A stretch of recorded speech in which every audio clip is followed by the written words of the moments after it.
Hai. Good morning. Assalamualaikum warahmatullahi wabarakatuh. Masya Allah.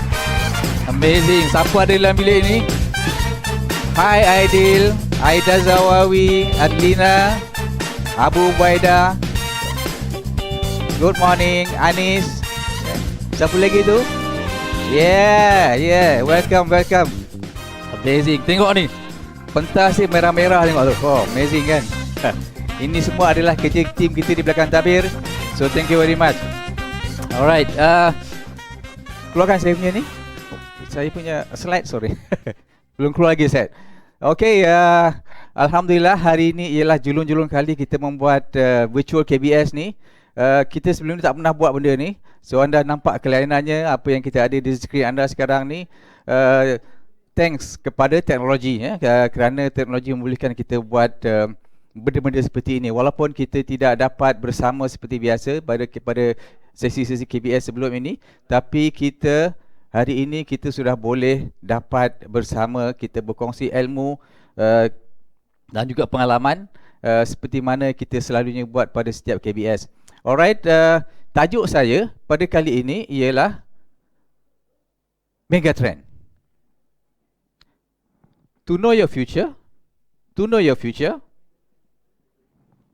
you must know your past. Untuk kita tahu ke mana kita nak pergi, kita kena tahu dari mana kita datang, di mana kita berada, dan barulah kita boleh menuju ke hala tuju yang seterusnya. Ya. Alright, dah boleh keluar dah saya punya tu. Jadi kita 20 tahun dahulu, ini cerita dia, 20 tahun dahulu, kawan baik saya, dia bagi saya satu buku, nama dia Megatrend. Siapa pernah baca buku tu, Megatrend? Megatrend, karangan John Naisbitt. Buku ni sangat adalah masuk dalam New York Times bestseller selama 2 tahun berturut-turut. Kebanyakannya dekat top place. Buku ni ditulis, diterbitkan pada tahun 1982 selepas 10 tahun kajiannya dibuatnya. John Naisbitt buat kajian selama lebih kurang 10 tahun, dan di situ dirangkumkan ada 10 hala tuju, 10 hala tuju yang akan berlaku pada abad 21 dan seterusnya. Dan kita dapati hari ini apa yang diperkatakan itu adalah betul. Kebanyakannya on the spot. Ini jadi kawan saya itu sebab kawan saya menganggap kawan saya itu sebagai seorang visionary. Jadi dia ni sebenarnya kalau saya lihat apa yang dia kata dulu-dulu tu sebenarnya lebih kurang 10 tahun 10 tahun. Sebelum kita kenal Zoom, dia dah jual Webex dah. Masa tu dia nak jual, tak ada orang beli, dia kata. Webex hari ini kita tahu Zoom saja. This is Zoom, tapi sebenarnya ada beberapa lagi application di luar sana untuk conference, virtual conferencing seperti ini, virtual meeting seperti ini. Sebelum benda tu keluar, dia dah try jual Webex. Itu lebih kurang 20 tahun yang lalu, 15 tahun yang lalu. Jadi dia seorang visionary. Dia kata, Zahid, kau baca buku ni, kau ikut apa yang dicadangkan, engkau akan jadi kaya raya. So hari ini Alhamdulillah kita telah walaupun tidak mengikuti apa yang diperkatakan dalam buku tu secara religiously, tapi kerana kita meletakkan diri kita di dalam arus, jadi kita pun terpelanting ikut arus juga. So that's what happened. Okay, next, mana slide tadi? Okay, dia kata apa? Industrial based economy akan berubah menjadi communication based economy. Inilah kita berada sekarang ni. Sekarang ni IR 4. Kalau kita tahu industrial based tu, industrial revolution itu dipanggil IR 3.0. Sebelum industrial revolution, dia ada satu era yang dinamakan agrarian, agrarian ataupun era pertanian. Sebelum era pertanian, apa kita buat? Kebanyakan orang apa dia buat? Semua pakai cawat, pakai panah pergi memburu. Sebelum kita pandai duduk di satu tempat untuk bertani, kita itulah kita punya atuk-atuk nenek konon-konon pergi berburu, hunter gatherer nama dia. Lepas tu dah pandai duduk buat ladang, okey duduk buat ladang. Daripada era ni sangat panjang, lebih kurang 2000 tahun. Pada era ni timbulnya perkataan landlord, tuan tanah. Kita tahu, kita panggil dia baron, ya. So siapa yang punya tanah ladang yang luas, mereka control harta, they control the wealth. Selepas era ni berlalu, pada lebih kurang tahun 17 pertengahan 1700 itu, muncul era industri, industrial revolution seperti itu. Industrial revolution ni berlaku selama beratus tahun, sampai pertengahan 1950-an 60-an. So pada era ni munculnya gergasi industri yang still masih hadir sampai hari ini. Siapa dia tu? Pada period ini muncul Colgate-Palmolive, masih ada lagi company tu, Ford, dan banyak lagi company-company besar, DuPont dan sebagainya. Ini muncul pada era ni. Kemudian itu IR3. Sekarang ni kita berada di IR4 ataupun Information Age, ya. Inilah diperkatakan oleh John Naisbitt dalam buku dia akan berpindah kepada Information Age, IT, kita panggil dia simply sebagai IT, ya. Pada era ini bermula lebih kurang 80-an dan ke atas. Pada ketika ini munculnya gergasi IT yang kita tahu hari ini. Microsoft, Apple, siapa lagi, Google, eBay dan sebagainya, Amazon, awal 90-an dulu. Pada era ini, mereka ni sekarang ni besar, gergasi, giant, kaya raya. Itu number one. Berlaku tak benda tu? Yes, berlaku. Yes. Ya, perkara tu berlaku. Apa yang dia berkatakan 40 tahun dahulu, 40 tahun, ya, sekarang dia tengah berlaku. Yang kedua apa dia kata? Apa yang dia kata nombor dua? Mana slide saya? Okey, yang kedua dia kata labor intensif kepada automation. Berlaku tak benda ni sekarang ni? Berlaku, ya. Yeah. Sekarang ni banyak company, banyak kilang menggunakan robot, ya. Bisnes sekarang banyak menggunakan automation, ya. Kalau kita pergi bank, kita tak jumpa lagi gadis-gadis cantik di hadapan tu jadi teller, bank teller. Saya ingat siapa ingat dulu? Saya ingat dulu ada satu bank tu, dia nak cari bank teller, apa dia buat? Nak apply untuk jadi bank teller tu macam nak jadi ratu. Pertandingan ratu cantik. Sekarang ni mana ada lagi? Tak ada lagi. Semua kita terpaksa berurusan dengan mesin, kan. Pergi ATM, apa tu ATM machine, automatic teller machine.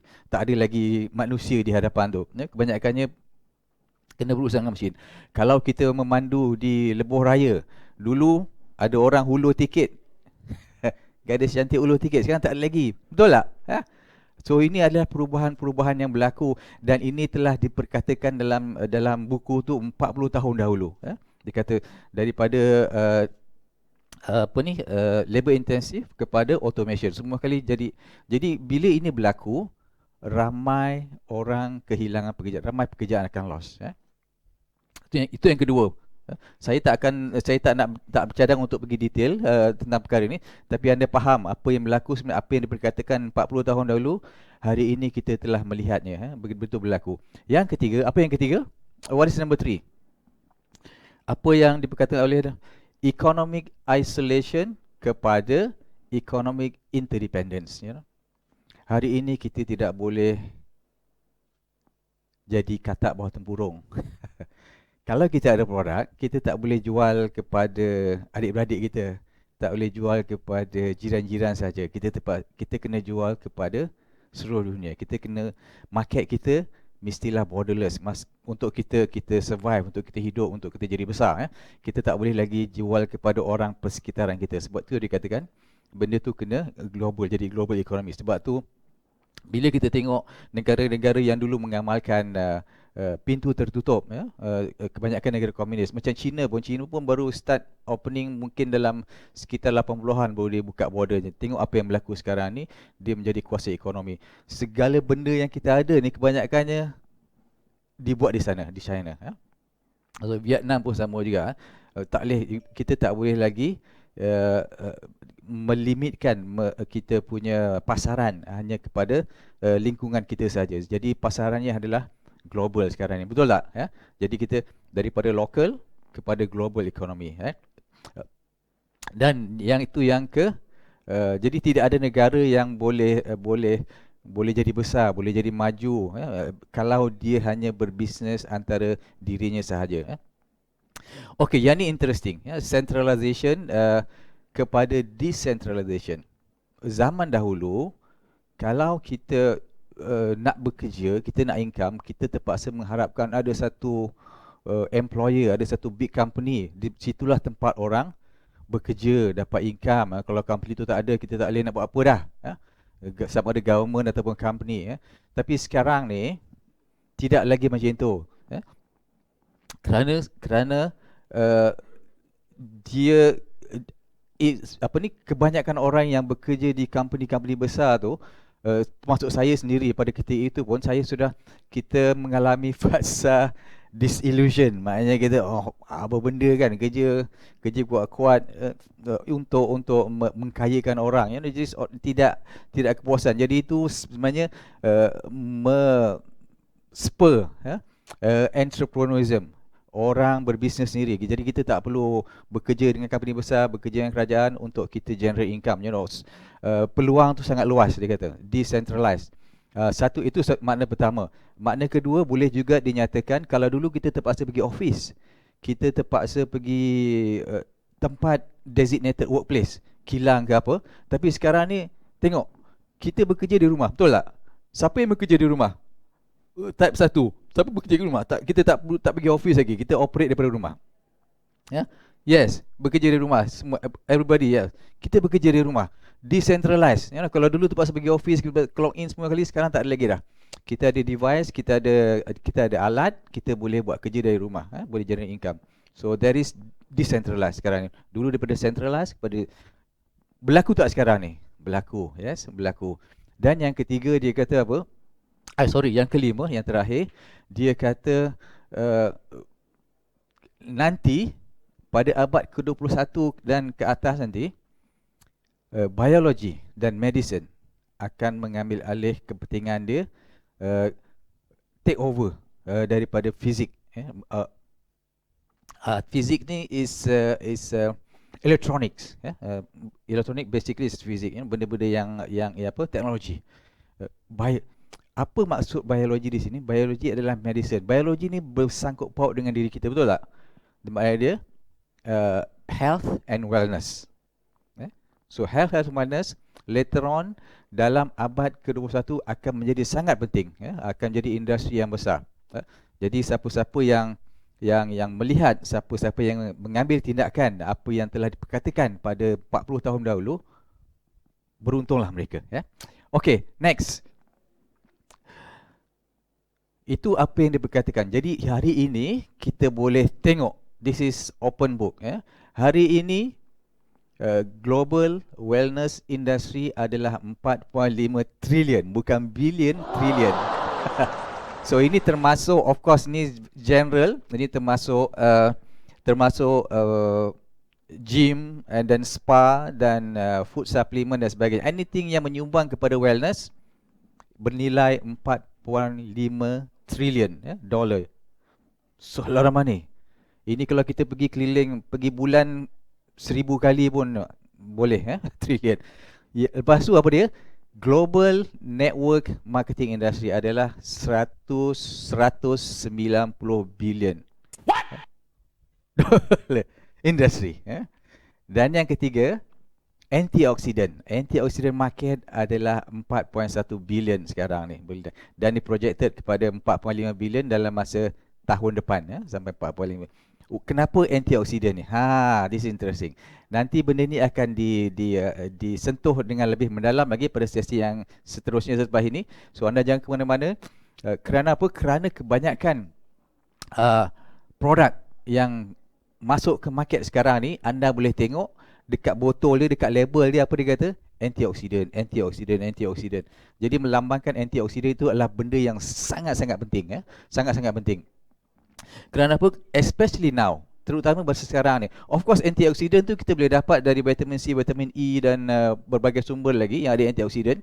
Tapi kita bercakap of course tentang produk, specifically kepada produk yang kita ada ni, antioxidant daripada active hydrogen, itulah yang terbaik, itulah yang paling efektif. Kerana apa?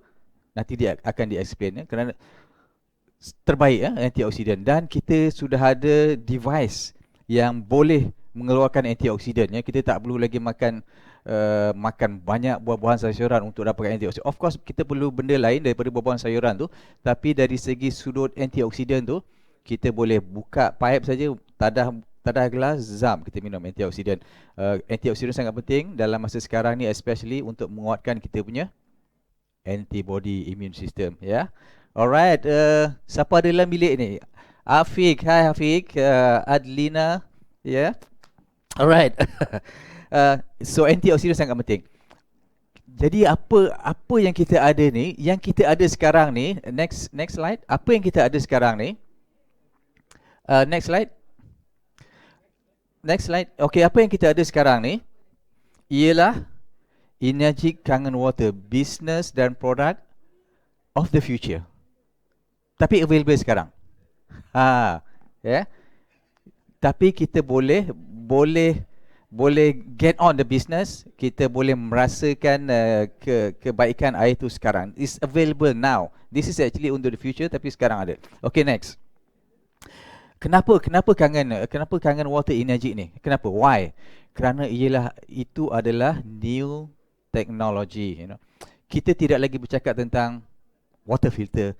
Kita tidak bercakap tentang RO filter. Kita tidak bercakap tentang alkaline filter dan sebagainya. This is alkaline ionized water. Orang minum ni orang jadi sihat. Orang minum ni orang tak makan ubat lagi. Orang minum ni orang jadi cantik. Orang minum ni jadi kurus, nampak tak? Siapa nak kurus?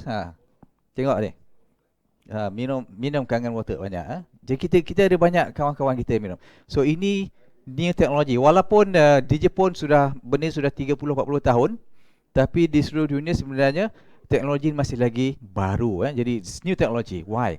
We need to be this. Yang kedua, sorry, apa yang kedua? Yang kedua, saya minum air ni, sekarang saya tak pakai cermin mata lagi. Siapa nak tak nak pakai cermin mata? Sebenarnya cermin mata saya masih rabun lagi, tapi power dia dah kurang. Jadi saya tunggu sikit, nanti baru buat cermin mata. Kalau tak dah 2-3 kali buat cermin mata baru. Jadi setiap kali dia turun, jadi saya kena buat cermin mata baru. So kalau kita minum air biasa tak jadi macam tu. This is new technology, ni Japanese technology.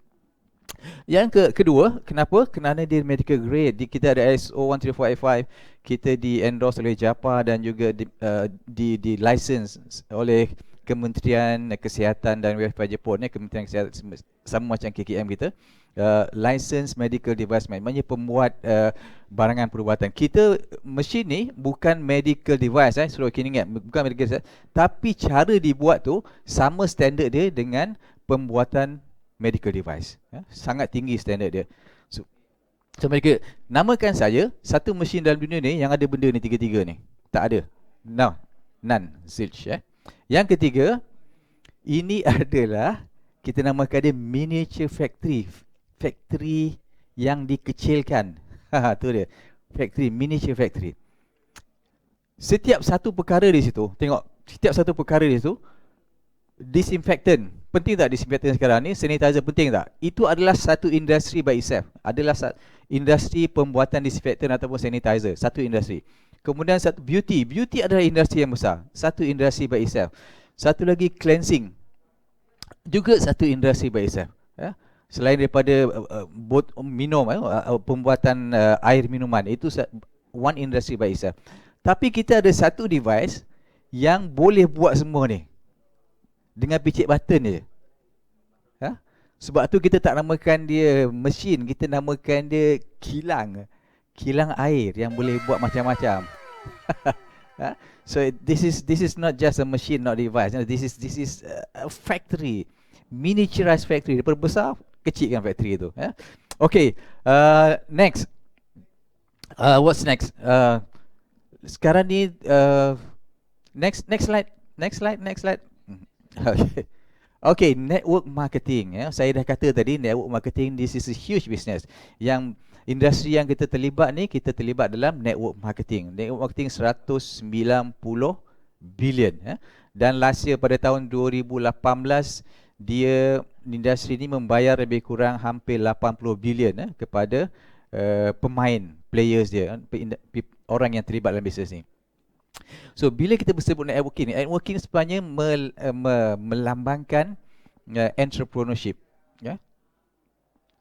Hari ini kita dapat berita yang mungkin kita sendiri pun tahu, ramai kawan-kawan kita yang sebelum ni bekerja 20 tahun, 30 tahun bekerja, kemudian dia dapat duit gratuity ke, duit dapat EPF ke, nak start business, ya.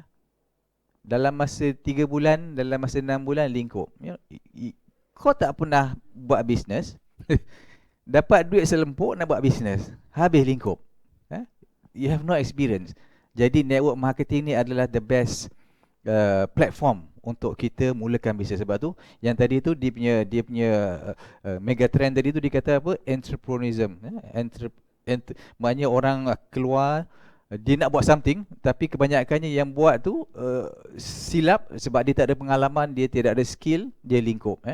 Jadi network marketing adalah platform yang terbaik untuk kita buat untuk menceburkan diri dalam bidang entrepreneurism. Satu lagi ialah apa lagi? What else? Independence. Ya, ini kita tidak lagi terkongkong oleh keadaan kerja, oleh employee. Kita bebas, independent entrepreneur. Ya, kita buat bisnes kita sendiri. Of course decentralized, kita boleh berbisnes ni all over. Tak mengira masa, tak kira tempat, anywhere, any place kita boleh buat. Dan satu lagi global. Macam saya cakap tadi, macam juga dalam buku tu dinyatakan, kita tidak boleh buat bisnes di bawah tempurung. Kita kena pergi keluar, sebab market tu lebih besar di luar sana. Alright, kemudian yang kelimanya, sekarang ni adalah zaman IT, zaman social media. Jadi untuk peluang untuk kita berkomunikasi, peluang untuk kita reach, mencapai potensi business partner kita, potensi klien kita lebih luas, ya. Sebab itulah kita kena ambil peluang ni, kerana benda ni mungkin tidak akan lama. Kita nak, bila ada satu trend berlaku, this is part of mega trend. Bila satu trend tu telah berjalan, kita kena melompat, join. Kita tak boleh tengok, okay, nanti ketinggalan kereta api. Tu dia, kita tak boleh buat macam tu, ya. So, jump into the bandwagon. Saya dulu, saya dulu bekerja. Saya kerja 8 tahun saja, Amit, ya. Kemudian saya, of course, macam dia cakap tadi, decentralized, orang dah jadi disillusion dengan situasi kerja, environment bekerja. Jadi saya berhenti buat real estate selama 14 tahun. Jadi bila kangen business come into our life, sekitar 2014, kita quit real estate. Kerana apa? Real estate tu saya punya boundary terhad hanya kepada area kat sini saja, Shah Alam, KL dan sebagainya. Jadi bila saya buat business Inajik ni, kerana dia global by nature, saya boleh pergi all over the world, pergi Indonesia, ada bisnes ke sana, pergi Dubai, ada bisnes sana, Singapore ada bisnes, ya, dan beberapa buah negara lagi. Ya? So that's global, ya.